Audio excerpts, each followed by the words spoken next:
This is the scene of one of the worst school shootings in US history. At least 19 children and 2 teachers were killed at the Robb Elementary School in Uvalde in Texas. Here's how the tragedy unfolded. This is the gunman, 18-year-old Salvador Ramos. He'd previously posted pictures of his rifles online that he reportedly bought on his 18th birthday. His first victim, his own grandmother, shot at her home on the morning of the shooting. She was airlifted to hospital. Ramos then crashed his car near the Robb Elementary School. He got out of the vehicle reportedly carrying a long rifle and a backpack. He was wearing body armor.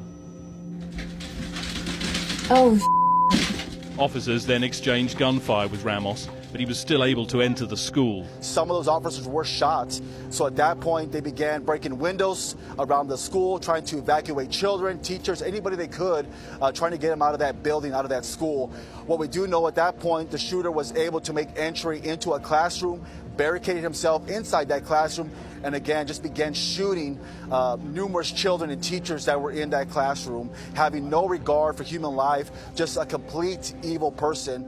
He was eventually shot dead after officers forced their way into the room. These are just some of the victims, all of them killed in one classroom for 4th graders, just 9 or 10 years old.